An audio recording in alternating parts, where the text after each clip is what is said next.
Olá, tudo bem com vocês?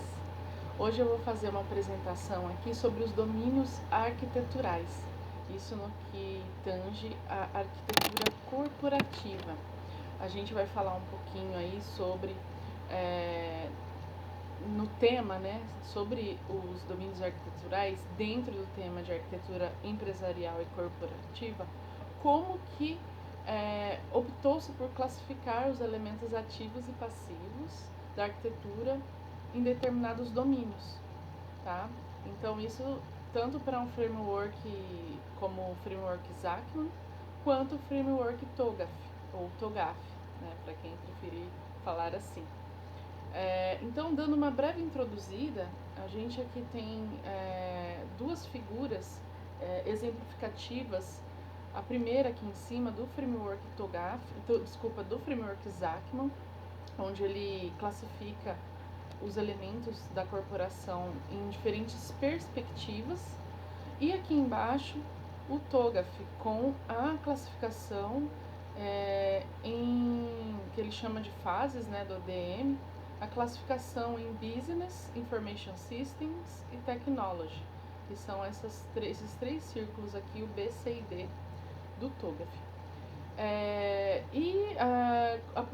Pegando apenas esses dois exemplos, a gente consegue perceber que cada metodologia ela acaba por ter a sua própria classificação. Então, nos slides seguintes que eu vou mostrar para vocês vão perceber que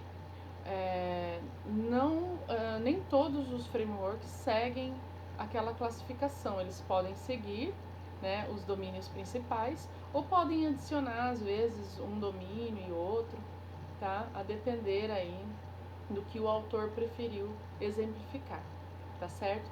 Mas no contexto corporativo, quando se estiver ali fazendo o mapeamento, né, dos elementos desses domínios, a empresa pode optar por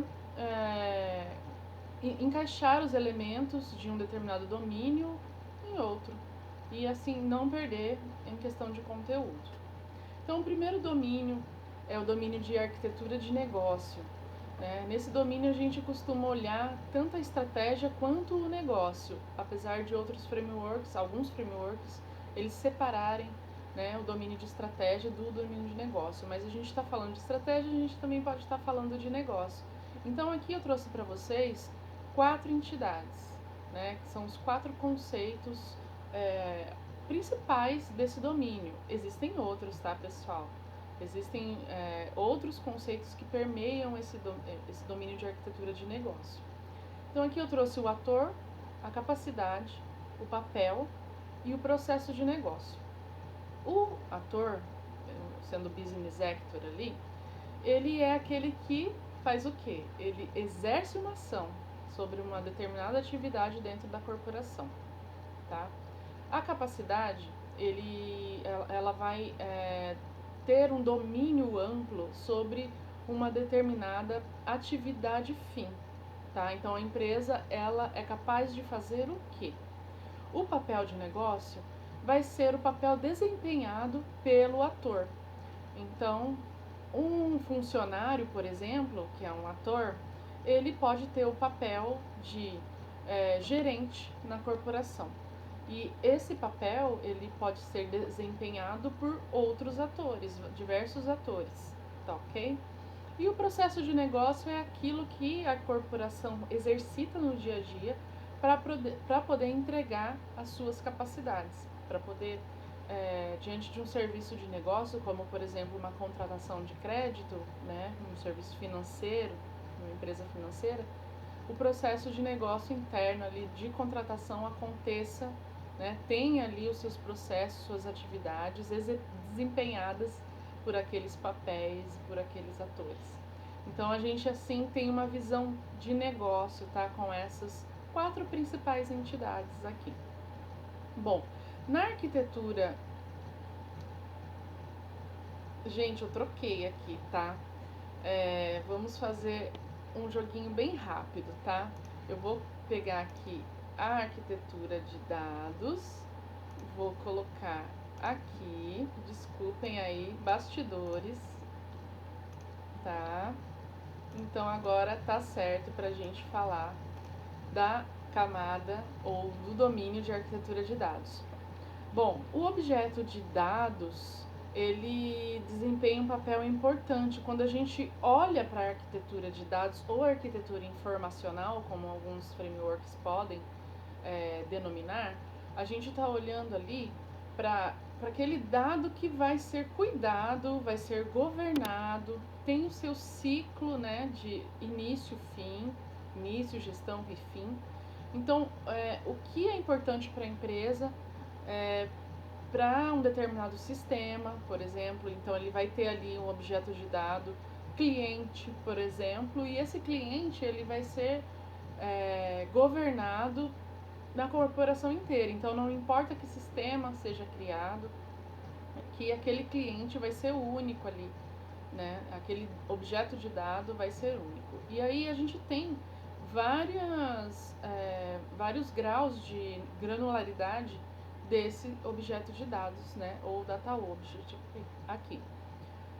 O Data Steward, ele diz respeito ao papel que a empresa tem, a função que ela tem para desempenhar a guarda dos dados, a governança dos dados e toda a gestão, né, daquele dado. Então, isso é um papel muito importante na corporação e hoje, sem dúvida, é algo que não pode faltar numa boa arquitetura de dados. Bom, a arquitetura de aplicações, a principal entidade dessa camada, desse domínio, é o componente aplicacional, ou seja, a aplicação. Essa camada aqui de arquitetura de aplicações, vocês podem também muitas vezes encontrar outras bibliografias que falam que é a arquitetura de sistemas, né, que abarca os componentes aplicacionais. Isso não está errado, embora a gente conheça aí o termo sistema como um termo que abarca vários conceitos, né? Você tem sistemas na matemática, sistemas na computação, sistemas na biologia. Então, né, separando um pouquinho aqui para a informática, quando a gente está falando de um sistema, a gente pode falar ali de uma parte maior de um todo, né? É uma parte, é um todo que você tem ali outros sistemas dentro daquele sistema maior. Então eu gosto de chamar de arquitetura de aplicações. E aí, componente aplicacional vai ser exatamente aquele componente que você vai tratar em termos dos módulos, né? Seja uma aplicação que tenha módulos, ou seja uma aplicação que vai mais para os serviços, né, da arquitetura orientada a serviço.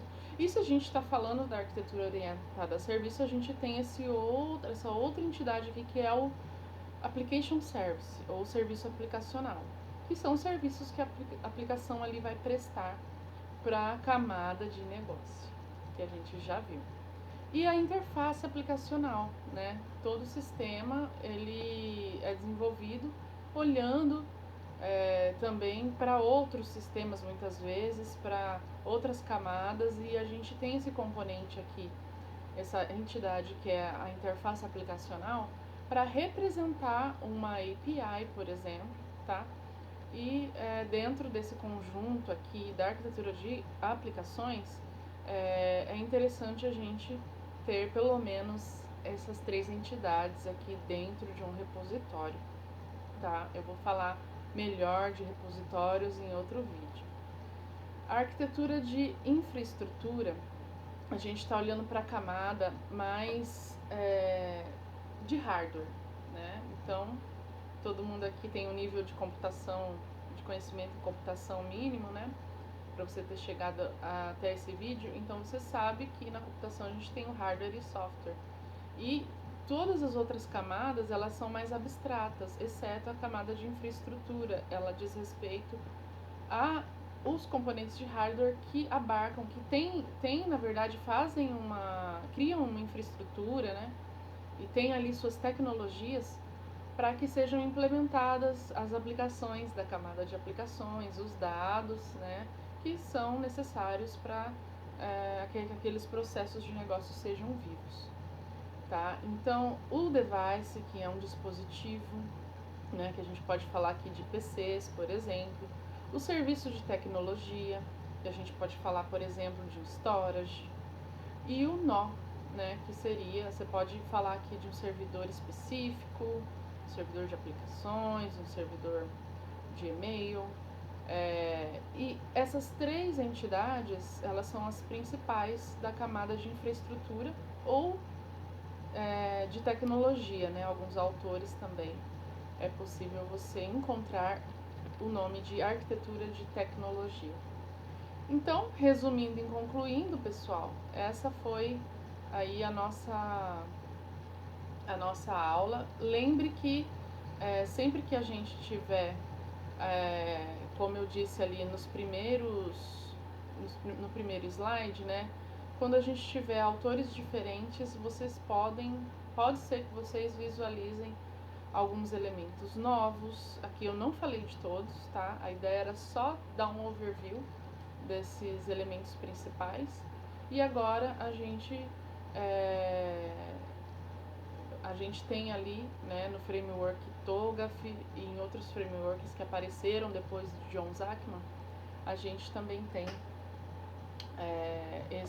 esses domínios bem apresentados.